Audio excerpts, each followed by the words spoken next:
Hey, hey! Mega Jeff in the house. New name? New channel logo? New channel?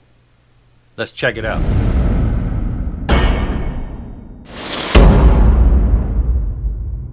All right, so hey, Jeff here. I changed the name of the channel ever so slightly, and I'll tell you why.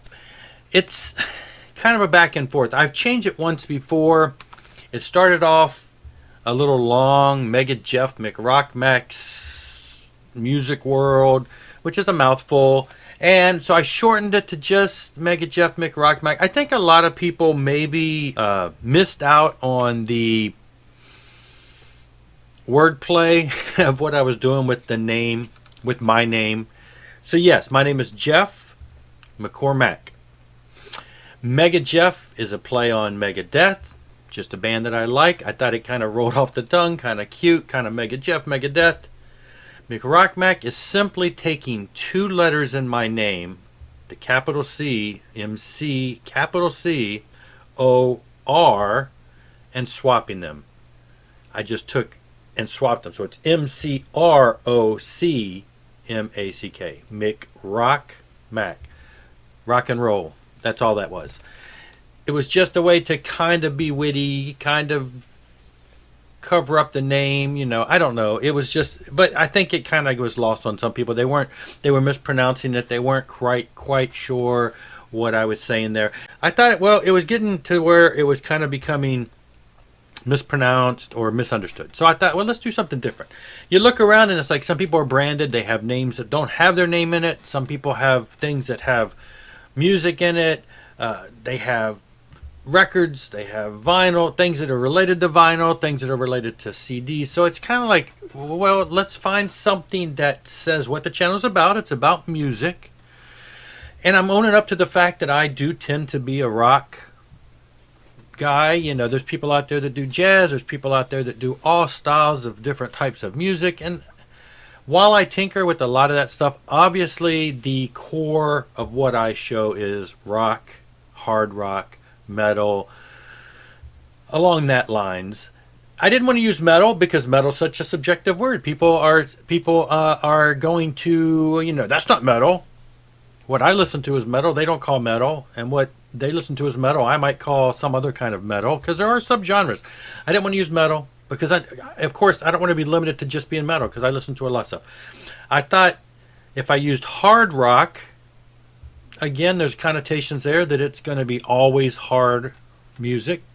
So I thought rock is more neutral. It can include, heavy metal would be rock. It wouldn't be country. It wouldn't be pop. Some pop is rock. Anyway, rock, it just encompasses more. And what do? We rock hard. So it does bring in the hard rock aspect, but it brings in all aspects of rock and hard rock and metal and all that. So I thought that would be a good play. And then I threw in vinyl because I do show a lot of vinyl, but obviously I don't want to be limited to that, but it may sound limiting, but I've seen other channels that have vinyl in the name or something related to that show a lot of CDs and things. So hopefully that doesn't limit it. And then I thought, well, you know what? I don't want to totally rebrand and totally dismiss. Everybody has known me as Mega Jeff for the longest time, so I did throw that back in. So again, that's how it all came about. It happened. I sat down, did a quick logo and an animation, and I thought, let's try this. That way it kind of helps people to understand what they're going to get when they come to the channel a little more easily. That's where we are. Anyway, not a whole lot has come in, but I did get two things in the past couple of days, so let's jump right into that. This actually came in today. This is White Cross's Hammer and Nail. This is their 1988 release. Now, with the acquisition of this, I got this from a guy on eBay. He popped it up in a sale, and it was a decent price, decent condition. I thought, I need that. Let's grab that. So, as far as my White Cross collection of vinyl, I showed this a few months back. I picked this up at a record store. So I got that, and then this I've had for even longer. This was an EP that came out. So this was like 1987, and then in early 88, the band went in and recorded two new songs and released them on this. It's a 4-song, I guess you'd say EP, 2 songs from the first album. Maybe it's a maxi single because it's 2 songs from the first album and then 2 new songs. So I picked this up even longer ago, and then this is their 1988 third album. So I have their first 3. I think the next 1 or 2 that came out after this were also on vinyl, but they tend to be really hard to find and really expensive. So now White Cross, if you don't know anything about them, they would fall into the Christian metal scene. 1987 is when they popped on the scene. That's when Christian metal was just on the, getting really breaking through. You had Stryper in 84. They really started breaking in 85. You had other bands, Barren Cross and Bloodgood and all these. And so White Cross comes about. I discovered them because in 1987 was the only time I got to go to what was known as the Cornerstone Festival in Illinois.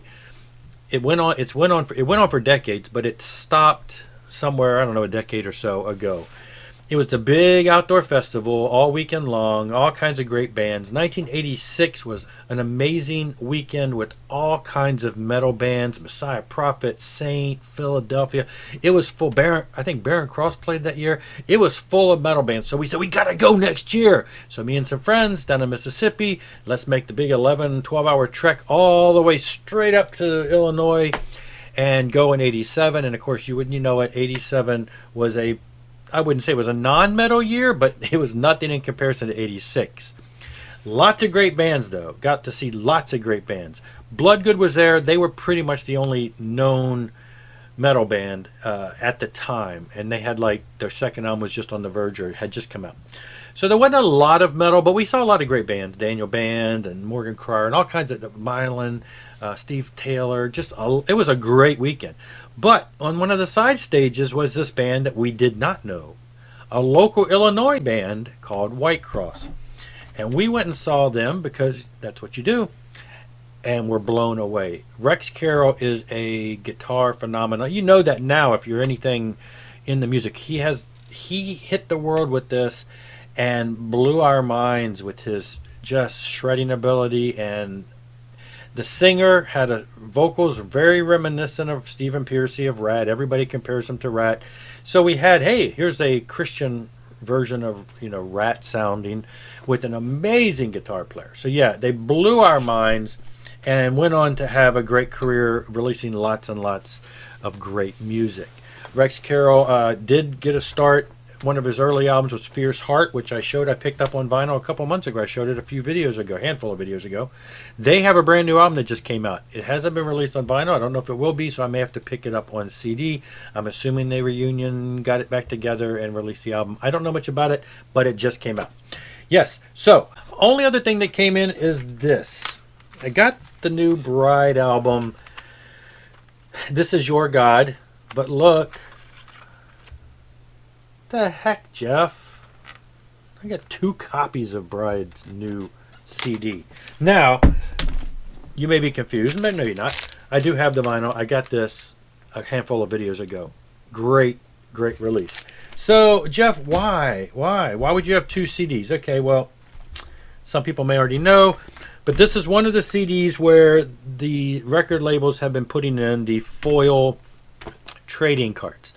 I haven't jumped on the bandwagon of the trading cards. There's some of the releases I doubt I'll ever get just because I've already got the disc, or now it's a gold disc, and I don't want to buy the gold disc of a disc that I already bought the remastered edition of just so to get the card.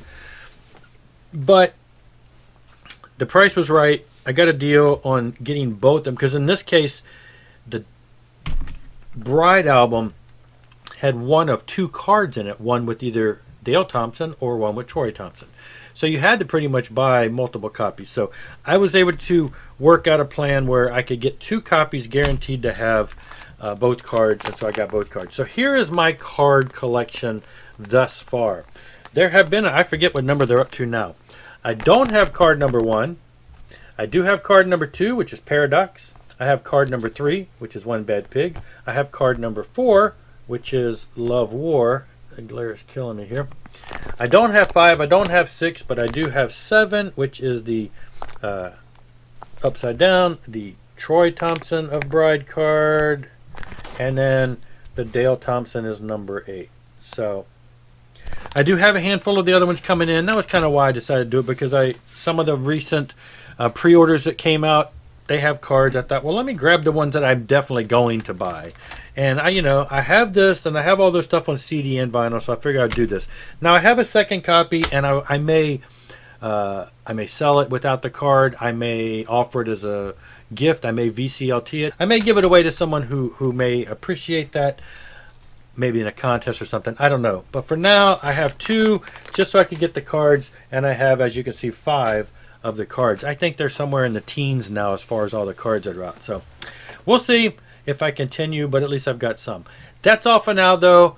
Let me know in the comments what you think. Did I make a good choice with the name change? Should I change it back? Are you confused? Does it matter? Who cares, right? Thanks a lot for watching, though. Rock on.